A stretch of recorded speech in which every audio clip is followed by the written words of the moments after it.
última questão é uma questão muito de curiosidade minha, mas reflexo de um burburinho que eu já venho sentindo na internet há algum tempo, pessoas me perguntando, sobre a questão dos manuscritos da família 35, texto majoritário, como que a gente pode entender, né, esse tipo de abordagem, que é um tipo de abordagem que mesmo eu estudando fora do país, num dos mais importantes centros de Novo Testamento, que é a Universidade de Edimburgo, um dos meus tutores foi o Dr. Paul Foster, que é um dos maiores especialistas em crítica textual que a gente tem, né, em fala de língua inglesa, e a gente assim, se eu falar nunca é mentira, mas muito raramente ouvia falar nessa Você abordagem. ouviu falar da família 35 lá ou não?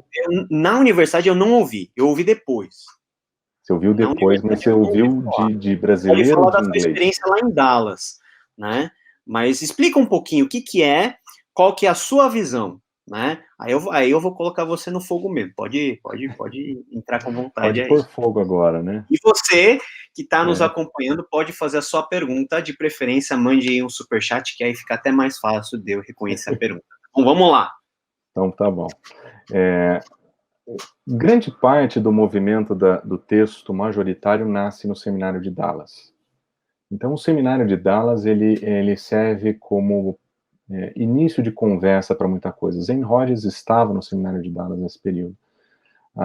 Wilbur Pickering estava no Seminário de Dallas nesse período. Alguns das discussões, as primeiras discussões talvez nasceram ali. Eles escreveram no jornal de teologia da escola. Então a questão do texto majoritário no Seminário de Dallas era algo relativamente conhecido, especialmente porque o departamento de Novo Testamento com quem eu estudei era o departamento que veio após a transição do departamento do qual o Zane Hodges fazia parte. Então houve uma mudança muito abrupta de percepções a respeito do texto nesse processo. O Sturz também estava lá, também defendia alguma coisa parecida com isso. Então tinha bastante gente, bastante influência do texto majoritário no Seminário de Dallas, a tal ponto que todos os meus professores no Brasil que tinham qualquer ligação com o Seminário de Dallas, eles defendiam o texto majoritário. Então eu fui apresentado à crítica textual a partir da ótica do texto majoritário, e desde muito cedo no meu processo eu não me senti muito à vontade com aquilo. Confesso que não entendi muito bem do que estava acontecendo. Mas a respeito da família 35 eu nunca tinha ouvido falar, exceto, se não, por meio de brasileiros. A família 35 é um fenômeno mais nacional.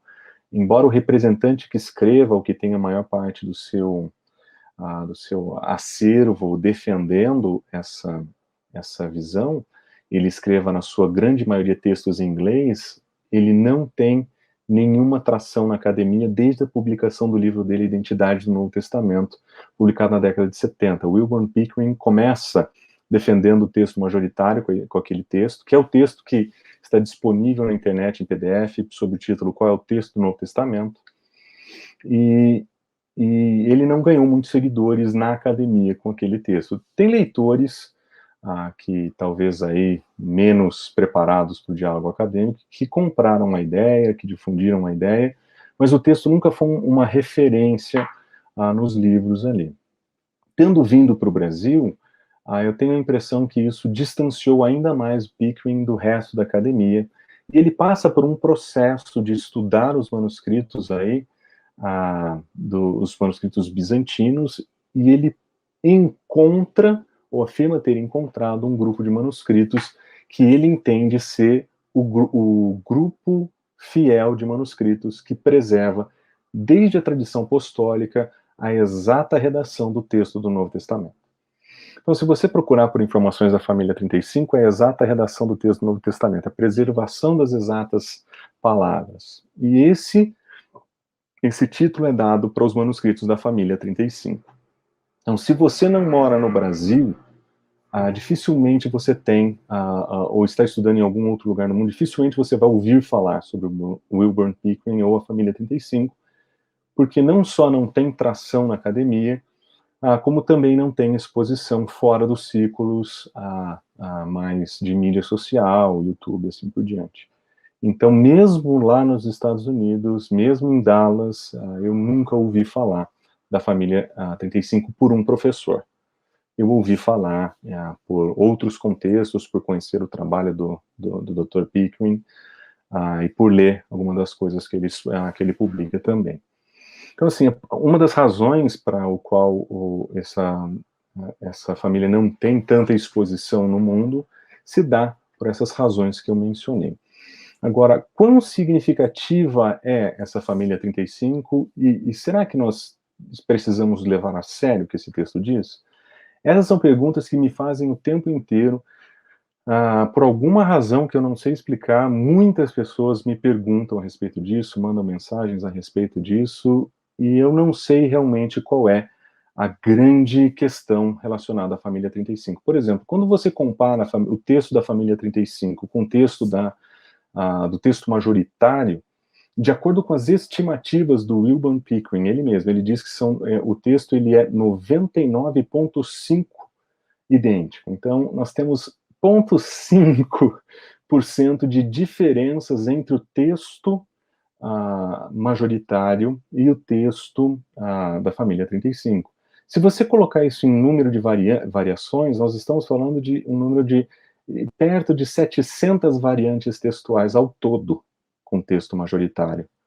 Assim, é relativamente pouco. Quando nós olhamos para os muitos números que nós conhecemos do resto da tradição, as semelhanças entre os dois textos são interessantes. A minha estimativa é que ele é 99,8% similar.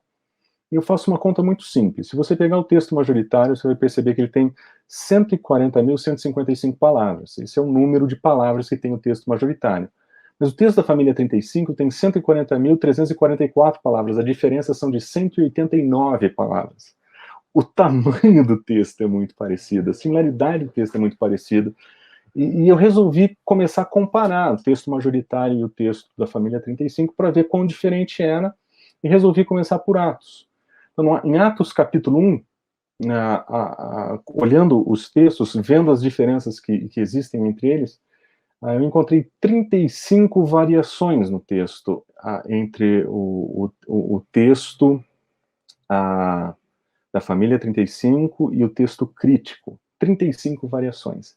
Dessas 35 variações, 30 seguem exatamente ao texto majoritário, e as 5 que são exclusivas dessa tradição são um acréscimo de artigo, uma mudança de ordem de palavras, um nimóvel e um itacismo. Então, em vez de um eta, um iota. É isso. E todas as vezes que essas variantes acontecem, com exceção da mudança de ordem, nós temos um ni a mais no texto majoritário, nós temos um iota no lugar de um eta no texto majoritário, um texto virtualmente muito parecido. Em termos de método, o método é basicamente o mesmo autor produziu os dois métodos. Se você ler o texto do Arthur Farstad, você vai perceber que o Wilburn Pickering estava lá no processo editorial, ele participava da equipe. Ele foi defensor do texto majoritário há muito tempo, ele escreveu a favor do texto majoritário há muito tempo. Quando ele escreve sobre o texto da família 35, ele reaproveita muito do material que ele tem na defesa do texto majoritário e ele adapta isso agora para a família 35. Então, se pudesse, em termos de método, uma grande, ou talvez a principal diferença, é que em vez de buscar o texto da maioria dos manuscritos como um todo da tradição bizantina, Wilburn Pickering decidiu fazer isso somente com a família 35. Então ele separa esses 200, 300 manuscritos que se tem da família 35 e desses documentos ele escolhe a maioria. Então quando existe divergência entre eles, ele decide através de voto de maioria. Quando o voto de maioria absoluta não é possível, ele estabelece alguns outros cânones que também não são muito diferentes do texto majoritário. Uhum. Basicamente a diferença foi a substituição do grande tradição bizantina para um pedaço da tradição bizantina, o pedaço mais tardio dela.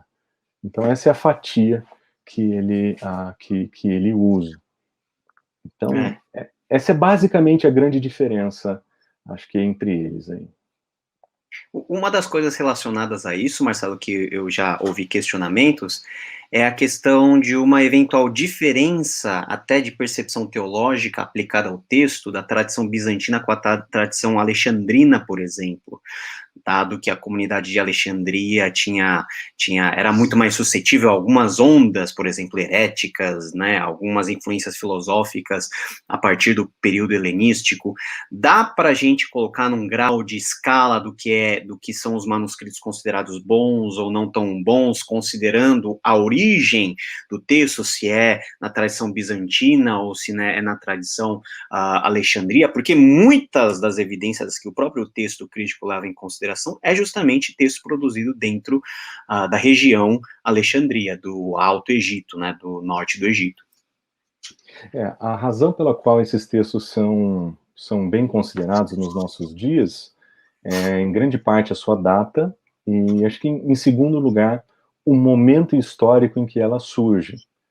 Então, o apreço pelos unciais dado por Tischendorf, em particular pelos sinaíticos, o apreço que Westcott e Roth colocam sobre os unciais, os mais antigos naquele momento, são documentos que foram estudados à exaustão, foram comparados à exaustão, foram avaliados e perceberam que eles têm diferenças entre si.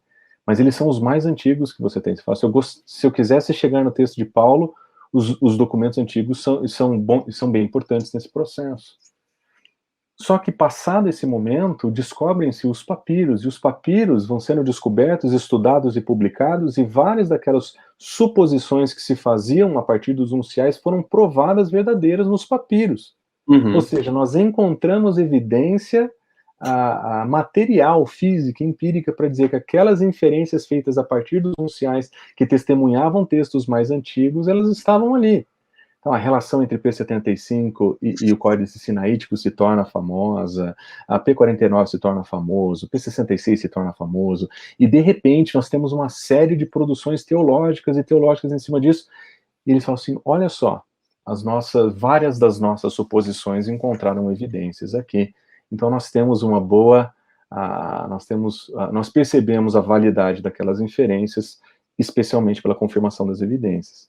Agora, quem quer, ou quem procura por um texto que encontre a sua originalidade no início, na maioria, ele sempre vai preferir o texto tradicional, o texto da igreja, o chamado texto bizantino. Esse texto, ele pertence a um período posterior da igreja, mas a quantidade de divergências entre eles é cada vez menor. À medida que o tempo vai passando, a distância vai aumentando, mas o texto também vai sendo padronizado. Então, embora nós hoje saibamos que existam bem mais variações no texto bizantino do que se supunha, ele ainda é um texto extremamente estável na sua cópia. E o ponto mais tardio dessa tradição, ele é ainda mais similar. Então, quando você vai chegando no 12º, 13º, 4º e 5º século, você percebe que existem manuscritos muitíssimos similares. Manuscritos que vão ser chamados de perfeito. Paul Wise, quando investiga esses manuscritos, em Lucas 1, ele diz que ele encontra manuscritos que são perfeitos. Esses manuscritos perfeitos, eles têm que ser entendidos que isso não significa que eles não têm problema de inimóvel, isso não significa que eles não têm problema de acentuação, mas que, dadas as variações que podem acontecer por erro do escriba, uma troca de ordenzinha aqui ou ali, de ordem de palavras insignificantes, ou às vezes de sinônimo, esse texto é chamado de perfeito. Então, para quem procura cópias perfeitas, olha para esses manuscritos mais tardios e diz, tá lá, que foi o que aconteceu com William Pickering. Quando ele começou a estudar ou trabalhar com texto majoritário, com Arthur Farstad, um dos pontos muito importantes do início dessa pesquisa foi o material produzido por von Soden. Von Soden tinha um apreço muito grande pela perícope adulterae. Então, ele diz que cotejou ali uma série de manuscritos e separou a tradição da perícope adulterae em 7 diferentes categorias, em 7 diferentes grupos. E ele disse o seguinte, o número 1 é o número mais perto do original, 7 é o mais distante do original. Essa era a teoria dele. Quando o texto majoritário começou a ser produzido usando o aparato crítico produzido por Van Soden, eles olharam para o lugar onde ele gastou mais tempo e partiram dali, as suas percepções, e eles descobriram que M5, M6 e M7 eram os textos mais estáveis. E na metodologia deles, eles entenderam que M6 era o original de todos eles.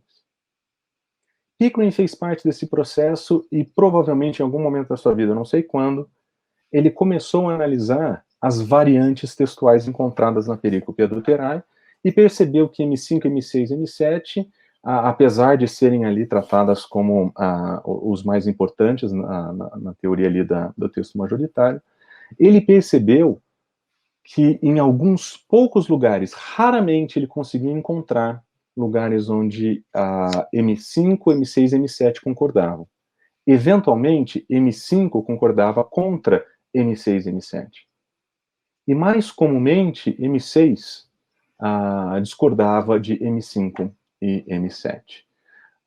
Nesse processo, ele percebeu então que M7 era o texto comum a todos eles. M7 estava sempre com alguém, e a única vez que ele está sozinho, ele está em um lugar que não é tão significante. Então, qual foi a conclusão que ele teve? Se M5 e M6 representam M7, logo, M5 e M6 representam M7, logo M7 é anterior a M5 e M6. Logo, ele é a origem de M5 e M6. E quando ele fez esse movimento, ele falou, opa, M7 é extremamente importante. Quando ele olha para o texto de M7, ele nota que são os mesmos manuscritos que von Soden chamava de QR, o Koiné, que ele chamava de recensão. E ele olha para aquilo e fala, opa, esses são os manuscritos daquilo que hoje nós conhecemos como família 35. Então foi a partir dali que ele inicia esse processo. Ele vai fazer o mesmo movimento em Apocalipse e vai descobrir que os mesmos manuscritos têm o mesmo princípio. E ele fala, bom, se nos piores lugares do Novo Testamento, a perícope adulterae e o livro de Apocalipse, eu encontro esse tipo de estabilidade deve aparecer em todo o Novo Testamento. Então ele volta para os manuscritos e faz um Novo Testamento, procurando o texto, ele fala o texto, puxa vida, arquétipo dessa família, de manuscritos que ele passa, então, a chamar de família 35, e a partir daí ele produz um Novo Testamento grego a partir desses manuscritos como essa tradição mais fiel e mais igual de todo o Novo Testamento. Só que toda a teoria tem um problema muito sério. Quando ele fez a relação entre M6 e M5, ele colocou a M7 como a origem ou anterior dos outros dois, ele esqueceu de considerar uma outra possibilidade. Que quem quer que tenha trabalhado com sinóticos sabe qual é a opção. Ou vem antes, ou vem depois.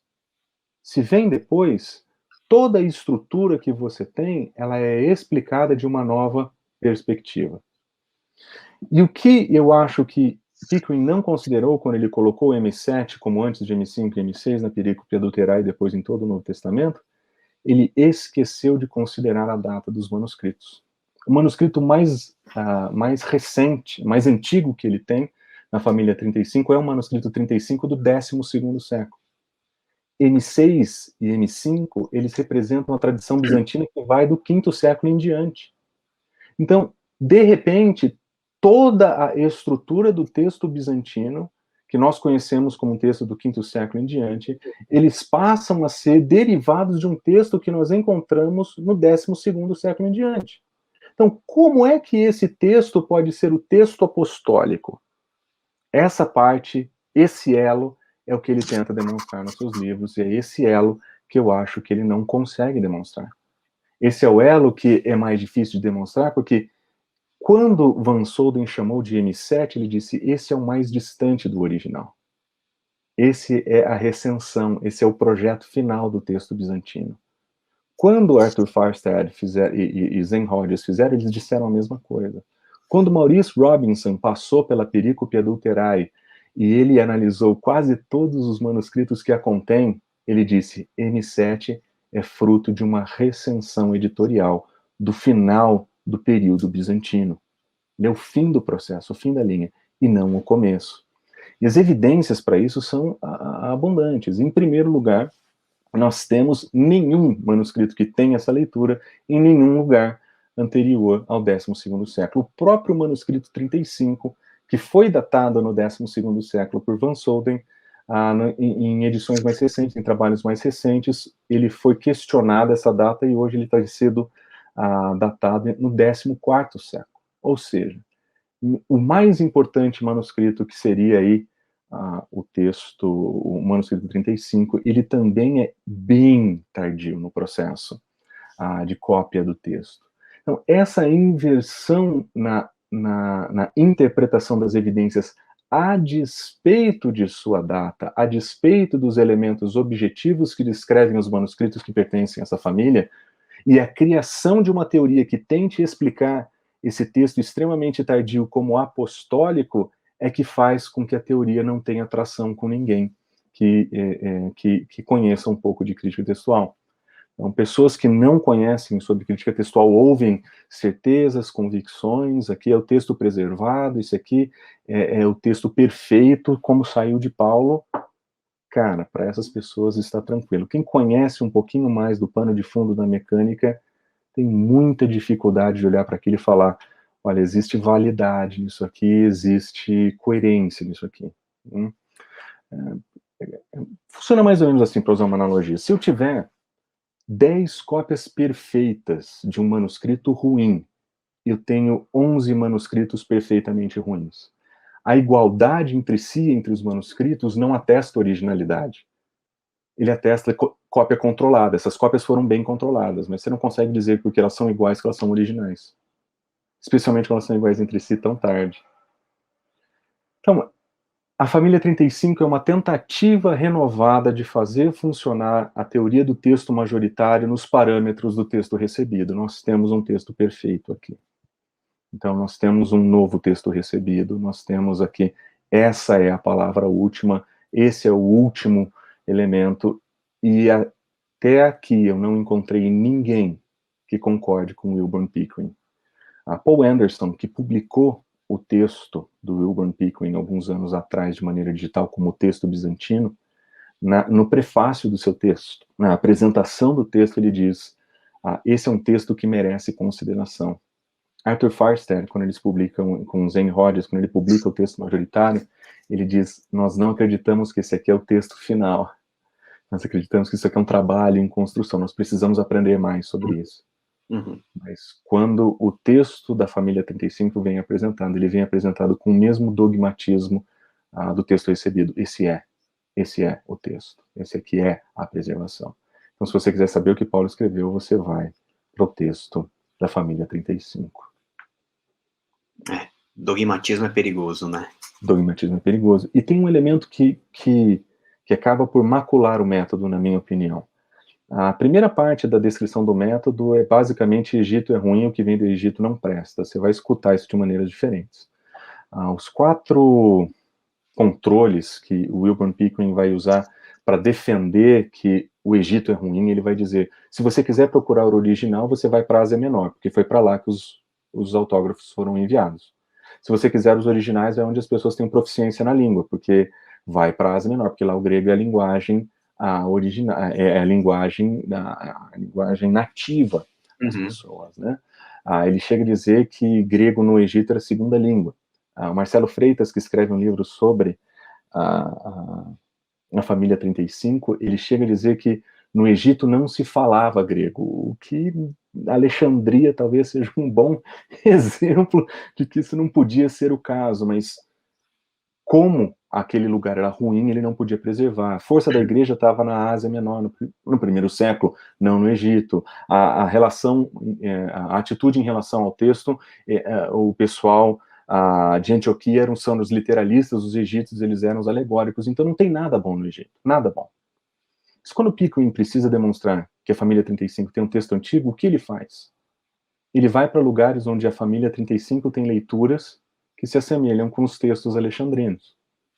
Então ele cita 4 exemplos em Atos, onde o texto do texto da família 35, ele é representado em textos alexandrinos. Aí você fica, opa, mas os textos alexandrinos eram incapazes de conhecer a verdade. Eles não tinham, eram os piores manuscritos do mundo, não tem nada de bom lá, nós temos que jogar aqueles manuscritos fora.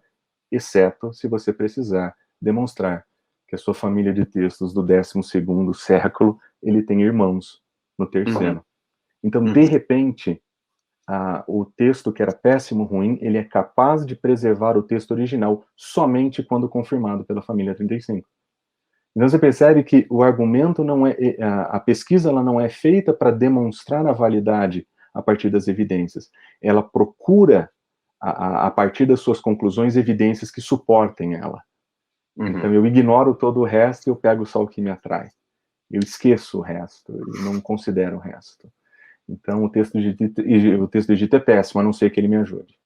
Então o método, na minha opinião, foi maculado e dificilmente ele vai poder transcrever alguma coisa aí que seja significativa. Deixa eu dar 2 exemplos. Quando Pickering usa 4 exemplos em Atos, usa 2 que ele apresenta no livro dele, God Has Preserved His Text, acho que esse é o nome. Ele vai usar Atos capítulo 4, versículo 34.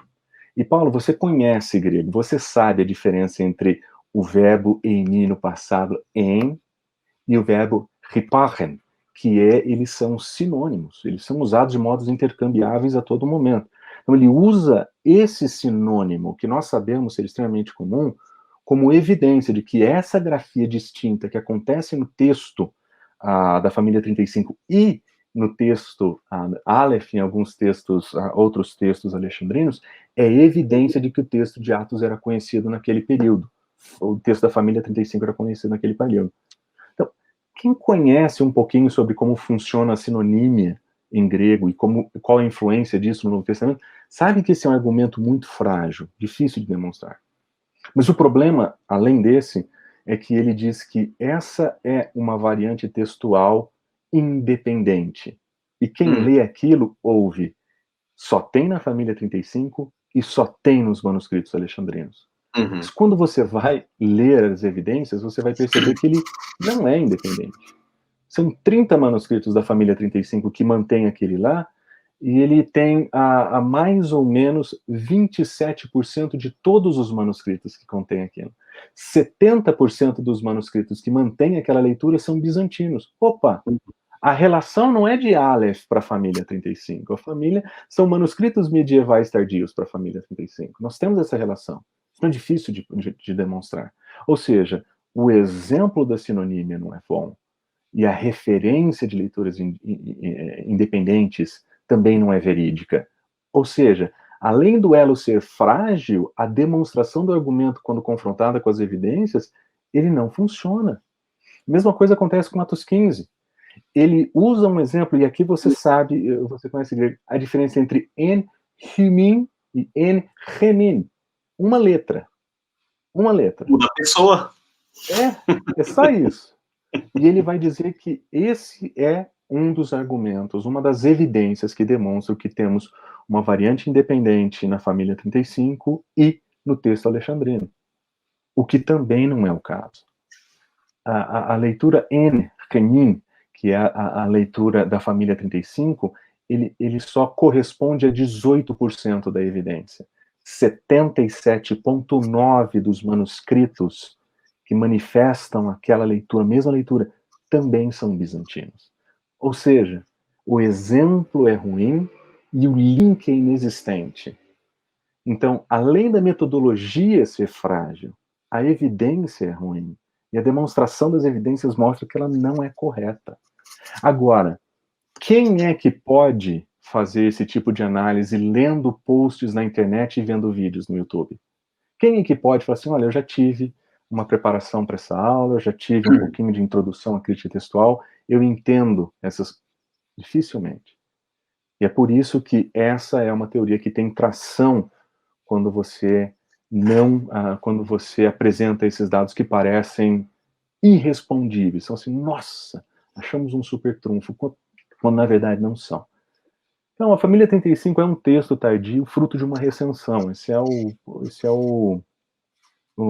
A conclusão desde 1904, quando Von Soden publicou. Ninguém nunca questionou que a família 35 é um fruto de recensão tardia. Mesmo os defensores do texto... desculpem. Olha, Mesmo os você foi defensores falar do mal da texto... família 35, ó, Deus tá dando juízo aí, ó. Tá vendo? Tá quebrando meu fone. E mesmo os defensores do texto majoritário acham que não funciona. Mesmo Maurice Robinson, que tem, se eu não me engano, inclusive relacionamento pessoal com Pickering, não consegue concordar com ele nesse assunto. Inclusive, o livro do Pickering tem que incluir uma nota de que o Maurice Robinson pediu que ele colocasse, para falar assim, não uso os meus argumentos para defender a originalidade da família 35, porque eu não defendo isso, eu não acredito nisso. E você vai olhar nas notinhas de rodapé, ela está lá. É uma tradição tardia, é uma recensão, a Pickering não conseguiu demonstrar diferente. O Marcelo Freitas, que representa aí uma versão menos acadêmica dos argumentos do Pickering, também não consegue demonstrar diferente.